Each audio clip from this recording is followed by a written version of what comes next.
What's up, guys? Ben Saul back with another video. Welcome to Budtending 101. Now, in virtually every one of my videos, I have a quote that I continue to say. Say it with me. This ain't Dave's house. I'll keep reiterating this point because sometimes both the budtender and the customer thinks that the dispensary is like shopping at Dave's house, and it shows too. I'm sure if you're like me, you've searched a bunch of videos on dispensaries and probably ran into a few videos about how budtenders suck, or read some reviews that were not favorable to a budtender. There are even some videos about how dispensary jobs are the worst. Hell, there's even a subscriber to my page, thank you Sasquatch, who put in the comments on one of the videos he hates dealing with budtenders. Now, I've been to a lot of dispensaries across this nation as a customer, and I don't have the same experiences. But I am very selective on the places I go. Maybe I've been lucky, or maybe it's because I do my research before I step foot into any establishment. It's been different working in the industry though. I've seen some not so good budtenders, whether they didn't care enough, weren't reliable, there to just get a paycheck or discounts on weed. Unfortunately, those people are in every company. Not all budtenders suck. There are many that care about their jobs and the people they help. You must be part of the change you wish to see by first respecting the position. I consider budtending on a tier level below medical professional, but within the tier of wellness professional and witch doctor. I'm not using witch doctor as a negative term.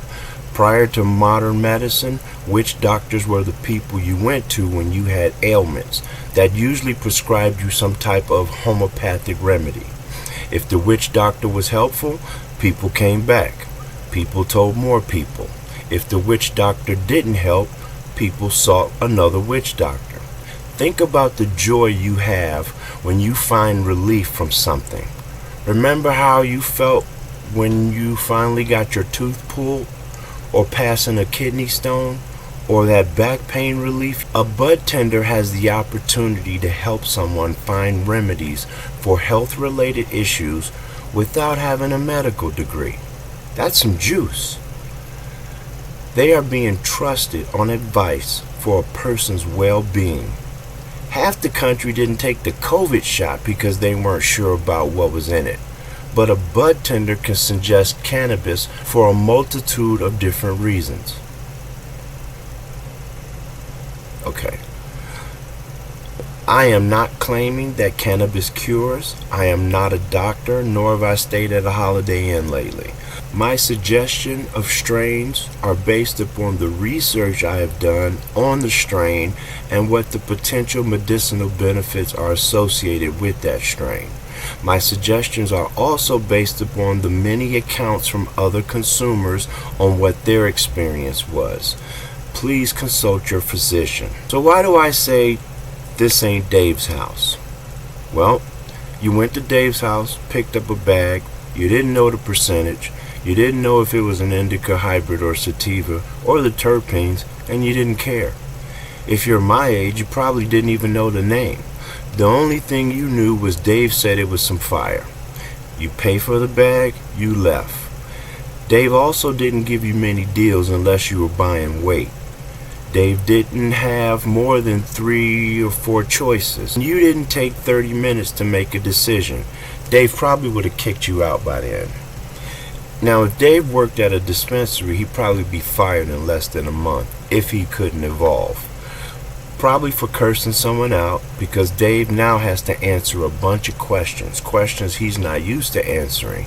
And this is where I believe the disconnect comes in. Some budtenders and customers sometimes think they are still at Dave's house. I believe that any work-related issue that continues to happen has to do with a lack of training. I'm not making excuses, but we have to keep in mind that the cannabis industry is no more than 10 years old. There are going to be some quirks, mistakes, mishaps, miscues. Ownership still doesn't have everything figured out because the industry is still learning as it grows. And these are what's called growing pains. There will be a lack of extensive training like you would receive at any other retail position, but that should never stop you from being proactive with your own learning, even if that means paying to educate yourself.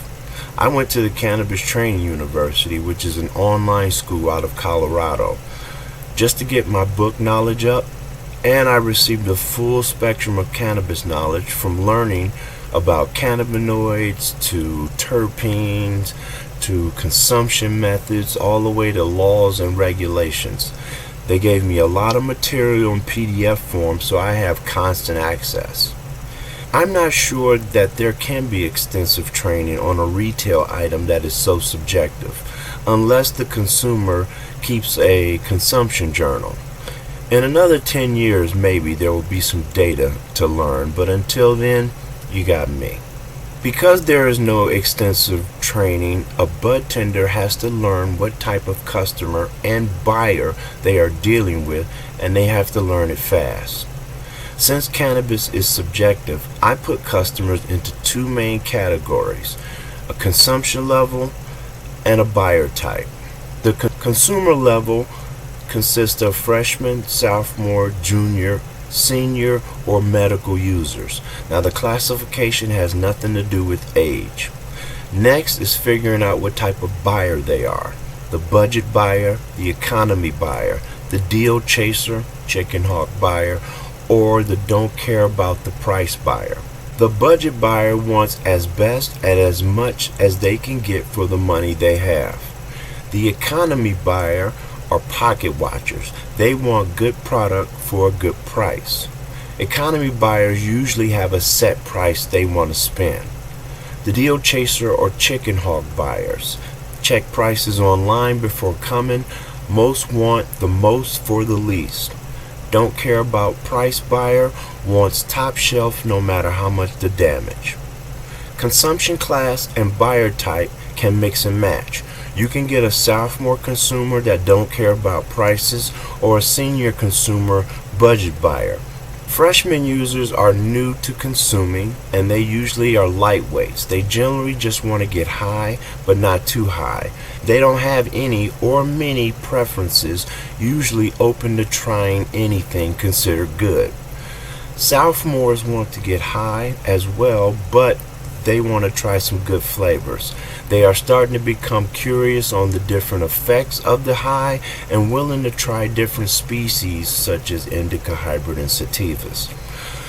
Juniors know what they like, want to get high, but have their preferences, sometimes stuck in their ways, and not always open to new varieties.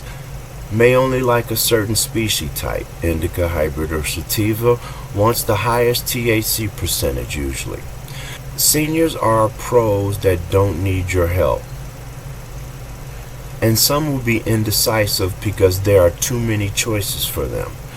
They grow much better stuff, or they want the highest THC percentage, but knows THC percentage isn't really what matters. Or most of the flower doesn't work for them anyway, so they're skeptical on what they should purchase in fear of losing money on yet another strain that did very little. Junior and senior consumers can give the most friction. They have a very high tolerance. You may run into the junior and senior smokers that only smoke flower, don't do edibles or concentrates, which can make it more difficult because dosing has a standard deviation curve, or what's called a biphasic response curve. This means increasing the dose will only increase the efficacy to a certain point, and then it will begin to have negative or unwanted effects. For the junior and senior consumers with this issue, I would generally suggest newly harvested THCA flower.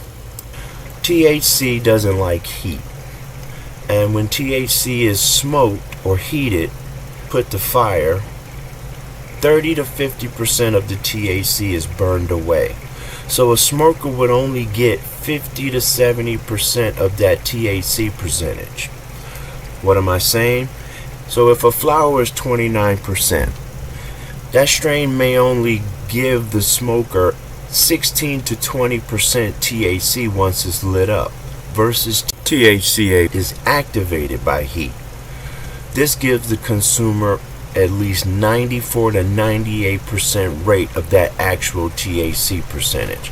So that means that 29% flower is going to be 26 to 27%. Medical consumers seek recovery through cannabis products. May not use flower, but some do, which is why you should subscribe to Budpedia. So you can find the flower that has the medicinal benefit that they are looking for. Medical patients generally don't care about prices, they want relief. My go-to is always Purple Ghost OG for flower. If they are not a smoker, then I would go with an edible, THC, CBD, full spectrum edibles, or an RSO. Do yourself a favor and study the entourage effects. It would help you make a more informed decision with dealing with medical patients. Based off my experiences, the number 2 reason why people use cannabis, beside the psychoactive effect, is for sleep. Next would be mood enhancement, but that falls under psychoactive effect. And then there would be pain. Those would be my top reasons. Which is why it is very important for a bud tender to understand the entourage effects of cannabinoids when they are partnered or consumed together. The best way to figure out who you are dealing with is to look up their purchase history, if they have one. This will give you a breakdown of what they've purchased and what they've spent. If they don't have a purchase history, then you must ear hustle and ask questions. No matter how much I prepare you for the types of customers, there will always be a few that will be difficult. They will treat you like you are there to serve them. The one that makes you feel like navel lint when you fall for the bud tender trap. I had a customer catch me up. Asked me what concentrates I like to smoke on, and after about the 10th concentrate, and he said they were all garbage, I redirected right back to him. No matter what that 11th strain was going to be, I had a feeling it was going to be garbage in his eyes, so it was time for me to shut up and listen to him. That was probably the last time I fell for that trap. People that are difficult, don't let them bother you. People who are rude and disrespectful, you have the right to pass them to another bud tender.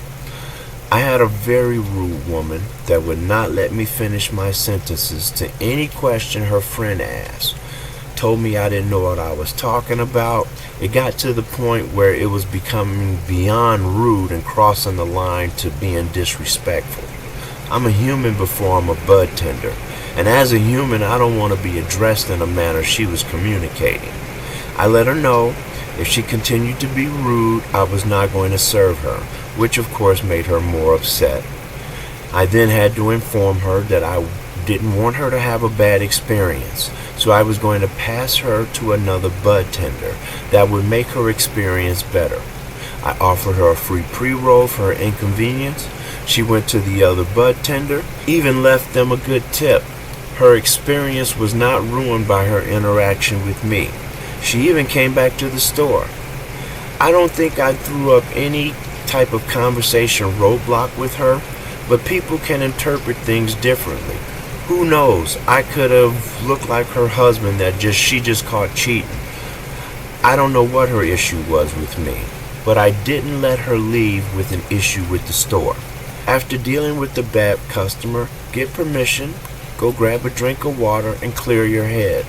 As a manager, if I was to see a customer being rude to a bud tender just because after the transaction was completed, I would usually allow that bud tender to go clear their head if they needed to.